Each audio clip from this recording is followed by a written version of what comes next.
Hello and welcome to another Let's Play. Me, GamerWolfSix of the Smoke Room. Before we start, if you're interested in playing this game, you can get it for free on itch.io. But if you want to support the people that make this game and are getting the newest version earlier, you can go to their Subscribe Star, where it's $5 a month. I actually looked it up. So, on the last Let's Play, that being me and Nick, snuck into James's office, who, left everything unlocked. Except for a cabinet, but he left the keys directly on top of the cabinet. And found out that somebody sent him a note to hire our ex-wife to, their place. We also saw some other random stuff, like they're spying on Nick, but also that James planned to give the miners, instead of United States federal dollars, James bucks. Because, horrible old-timey corporate stuff. Kind of like today, except a bit more, I don't know. But then also, as we left the place, our ex-son shot at us/at a can, because he needs to have a good spanking. I mean, he's an adult. I'm not sure how old that is, but still. And then we came back here where Sam was washing his clothes because he didn't like being in the house. Who would? The one with the rat woman. And Cynthia was, biting her throat because, Sam isn't doing so well with, going through that. Then we were like, hey, something Harlan. And she's like, you don't like Harlan either?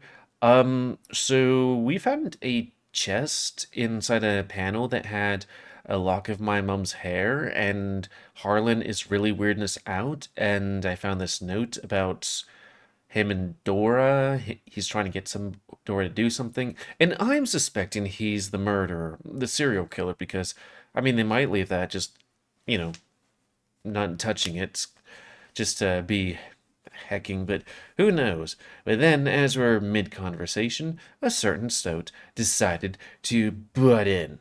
So, reset our face and begin. That Batvian stoat is just standing there, smiling. How long have you been there? I'd like to know as well. Well, I would have interrupted sooner, but you both seem to be in the midst of a quarrel.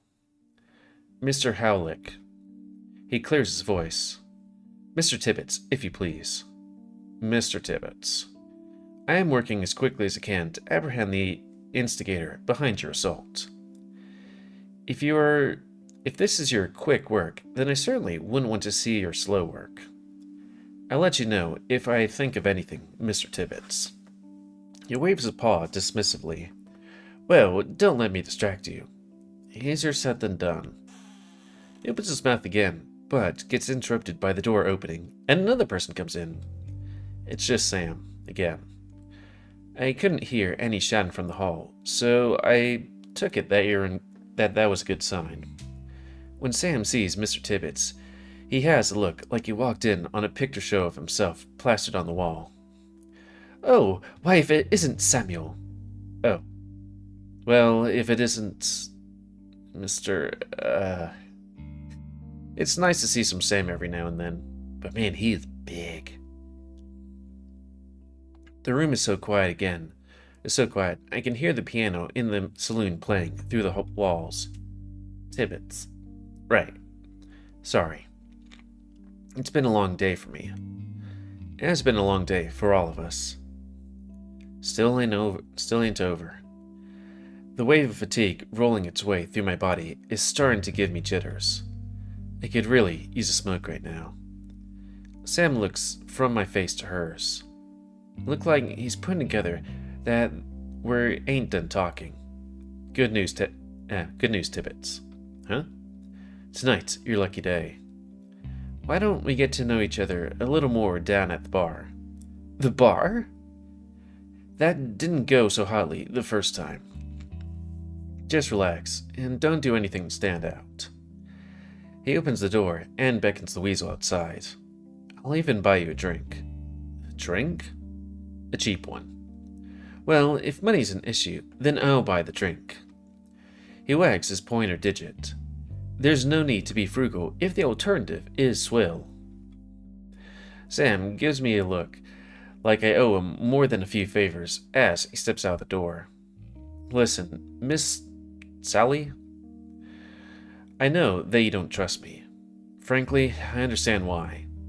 But if there's anybody you're willing to talk about, just to let me know about anything wrong or suspicious here at the Seguera's hip, that seems to be out of your hand, like it's out of your hands. Whoever or whatever it might be, just know that you can pass the burden of it onto me. Well, let me think. She bends down to brush a piece of dust off her skirt and crosses her legs. You and I both know. You know more than enough about the girls. I lean against the wall, balancing on the back of my foot. I try not to let my blood pressure rise. Was that you messing with my papers? Gonna lock me up? I could. She crosses her arms. So do it then. If I arrest her, other girls would know. That would spread to the madame, and I wouldn't be welcome here anymore. We both know this. She's seeing how far she can push the envelope. But we both know I'm not going to do that. Just help me out here. She looks away and squints. Then she looks back to me. Maybe there is one way we can help each other out. Oh yeah? I don't like how Harlan looks at me the past few days. Normally he's curt and rude and minds his own business. But with me, she bites her lip again. He stares. What do you suspect? She sighs again. I think Harlan knows what I saw in his trunk. He had a piece of jewelry that belonged to my mother. I remember they used to sell jewelry a few years ago. She tilts her head and gives me a look. Jewelry that belonged to my dead mother. That leaves a bad taste in my mouth. So then we have some mystic on our hands. Have a mystic on our hands? She looks aside and folds back her tongue. You know, I do remember Dora mentioning that he wanted to be a stage magician. Back when they used to tour together? Cynthia shakes her head. No, there was no touring together. She toured, and he went with her. They had a big music and drama group, and he was one of the stage helpers. She said he'd bring ideas to her and that here and there. But she refused because he was convinced her stage presence alone would bring enough to the act. She refused because he was convinced. I don't understand. Anyways, if he really did say that he's right, there should be a comma there. Dora demands attention just with a look. I don't think Harlan could carry the same weight, even if his tricks were good, as he said they were. But where did they tour? She shrugs. I'm sure every major city in the United States of Columbia.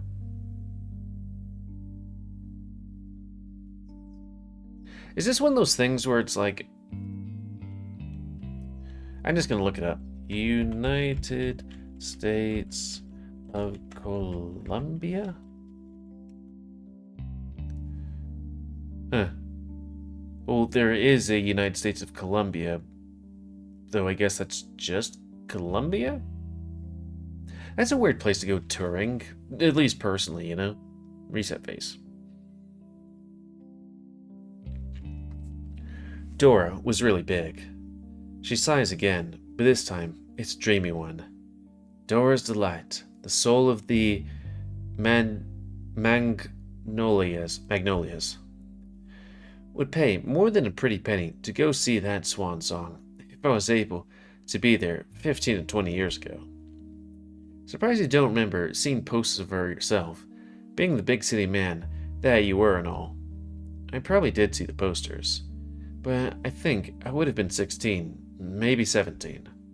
I had a lot on my mind back then, mainly masturbating. She arches an eyebrow and gives me a doubtful expression. What? Like baseball? Yeah. Her eyes glaze over just a bit. Surely he had dates on the mind too. In a sense.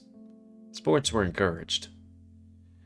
Dalliances with young native women my age were not.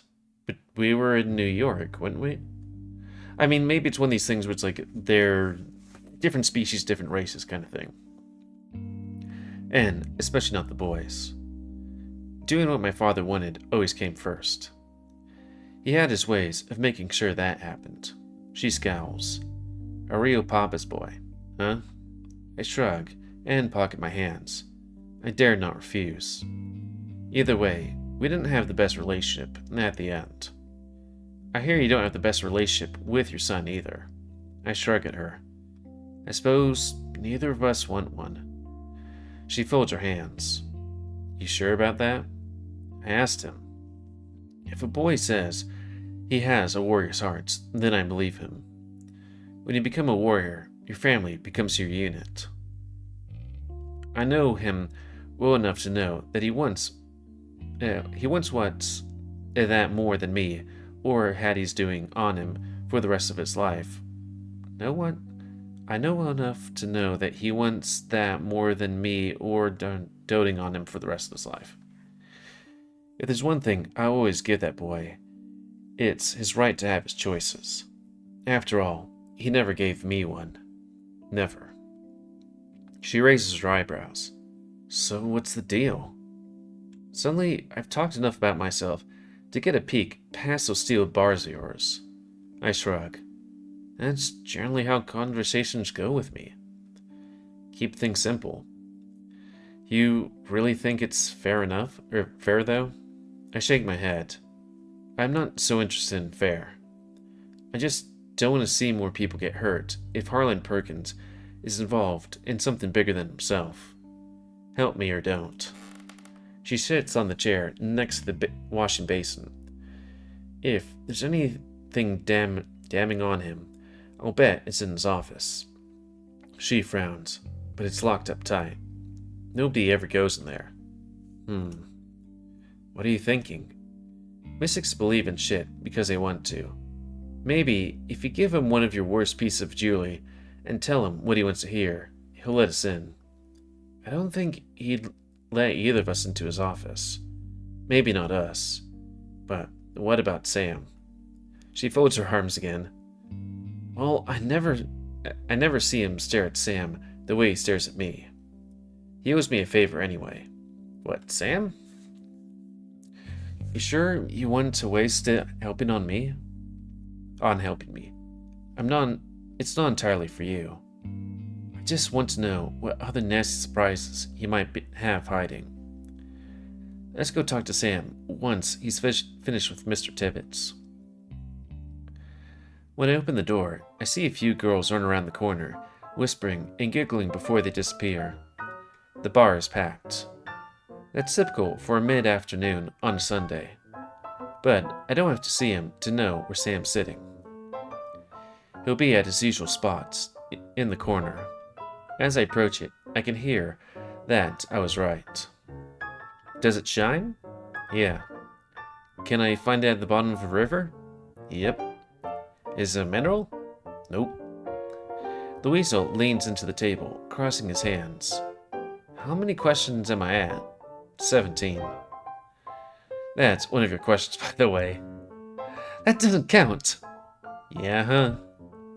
The weasel starts chittering manically in a different language. Does it glow? Not that I've seen. Last question.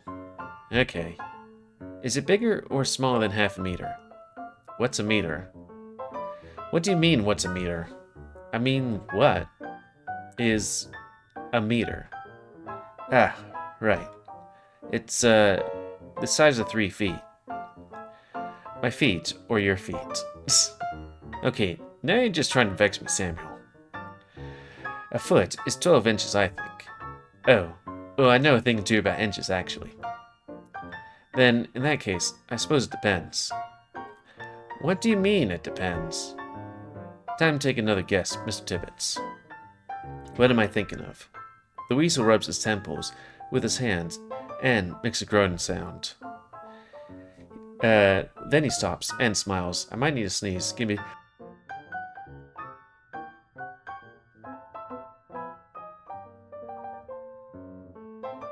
Gotta hate it when that happens. Reset face. An anchor. He perks up and puffs out his chest. Nope. The bollocks do you mean, nope? Now calm down, Mr. Tibbets. I've got your answer. The weasel leans in closer. Yes? Go on. You ready? Goodness, yes. Alright. Sam holds up a finger and then balls into a fist and coughs into it to clear his throat. The answer is a freshly caught catfish. A what? That's absurd! I shit you not, Mr. Tibbets. The animal is real, and quite absurd. I asked you if the thing was living, and you told me it wasn't. A freshly gutted catfish. You cheated. No, I didn't. You just weren't thinking broadly enough. Broadly my foot. I ought to shake you. Sorry to interrupt you, boys. You're not interrupting a thing. This game is over. I need a drink. I'm gonna get, absolutely plastered. We watch him pout as he makes his way back to the bar, waving his hands for the barkeeper's attention. He's right, you know. He did cheat. I don't agree. Y'all just can't be too stubborn about something state of being. You're just teasing him, aren't you? Maybe a little bit. I feel myself grin. Piece of shit. Hey. It's not like neither of us got to have any fun. Besides, he wouldn't let me pick the game. Very sportsmanlike of you. The sportiest. He watches Cliff, still waiting at the bar, and lowers his voice. So, what did you and Cynthia end up talking about? We're both suspicious of the bartender. Sam squints and looks back at me. Our bartender? We ain't drinking anywhere else, are we? I just mean, well, look at him. Don't make eye contact. I mean figuratively. He's old, William. And he's got a lot to lose if he screws anything up. Oh, sure he does. He sure does, doesn't he? A look of understanding crosses his face. Then he looks guilty. Ashamed. So, you think he might be backed into a corner? Maybe. For all we know, he could think he's already lost too much. People do some desperate things when there's nothing else to lose. I feel angry. Stop blaming yourself. Comes across harsher than I meant to. He flinches, then scowls. Sorry, I can't exactly turn my feelings off like you can. I mean that there's a difference between what you need and what you want when it comes to being backed into corners. He's doing fine enough for himself compared to you. Or Nick. Cozy job bartending in the most popular place in town. You really know how to make a man feel special. We want to get into his office, Sam. His office? That's funny. Am I laughing? No, but I ought to think. But I ought to be if you think you're getting in there. He keeps his face locked tighter than chastity cage Dora put on him. Cynthia thinks she can get us in. He shifts his shoulders and leans in. With your help. Really? I hand him the bracelet, with bits of bone and turquoise beads. We're going to use this bracelet to try and get him to open the window in his room. By window. We need you to convince him that bad things will happen if he doesn't. His eyelids narrow. The man's not stupid, William. But we think he might be deeply paranoid. If that's the case, you don't think he'd come after me first? Come after me first suspicion he has that somebody broke into his office? Christ's sake, I live here, William. I could always just lock the place down and burst down the door. Don't think that would be a very good business, though, or my relationship with Madame. Sam runs off a slurry of curses under his breath. You really think he'll work? If you're a good enough actor, yeah. All I want is 5 minutes. I can try and get you that. Let's go then. I pass the cold bracelet onto the hot paw and box it precariously. I climb my way inside once we're ready. It's a heist. I can't believe he just asked me to help him break into Harlan's study. But then again, it's William. Jesus fuck. Well, there are scholarly inquiries into the relationship that Mary Magdalene. I blink. I can't believe I forgot about Mr. Tibbets. It's just an expression, Mr. Tibbets. I know. I was just trying to make you laugh. Well, I'm sorry to kill the joy and all, but I have to deal with some unpleasant work business. Oh, don't worry yourself. As it happens, I have somebody else to see very soon. Huh. Really? Quite sure. Once again, pulled apart by timing, eh? No matter. There's tonight, after all. Tonight? What's tonight? You're surprised. Called it the Stag, did he not? Oh, right. The Stag. I'd completely forgotten about it after what happened today. William probably has too. I didn't think he'll want to go, but after getting caught up in the events today, I really think he could use another break. Though that after that, all that. But after that, all that. After that, yeah, whatever. Hell, I could use a break. Time to get this Harlan's business over with. I'm lucky enough that the crowd dies down just in time to take a seat at the bar. A couple is chatting loudly next to me, and their table of friends is participating behind them. Still, Harlan eventually finds time to make his way to me. Drinks aren't discounted today, Mr. Ayers. That's alright. I'm trying to think quick of what to say. I still have one. I'm in a bad way. His glance flicks towards me. You're not usually one for bellyaching, Mr. Ayers. It's a very unusual kind of night. Sorry to hear. He doesn't look at me as he grabs a whiskey. Pinch a nerve? This tends to help you manage. I appreciate it, Miss Perkins, but it's not that kind of way. Then I can't say I'm one for emotions, Mr. Ayers. Emotions ain't the problem either. It's spiritual. His ears quirk. Damn. William might be right about this. Is something unusually ailing you? Yeah. I've been hearing something scratching in the walls. I don't know why I say it. Because I mean to be telling lies tonight, not the partial truth. He stops pouring. You too, then? He looks relieved. But then, I suddenly feel a lot less so. I found a Meseta spirit woman who said those crawling sounds are the spirits of the unbaptized. She sold me a bracelet that might help drive them out. Harlan snorts dismissively. Most likely nonsense. Any fraud with a chisel and bones in their pocket can fake genuine Meseta talismans. Well, I have one right here. Let's see it then. I take it out of my pocket and flash it at him. His eyes go wide. It's genuine. There's real turquoise. And I recognize the engraving. Boy, you must tell me what that shaman told you. I pretend to be concerned. Maybe I should wait until you're off the job? Julia. An alarmed-looking squirrel, holding 4 mugs of beer in her hand, looks his way. 10 minutes. Cover me.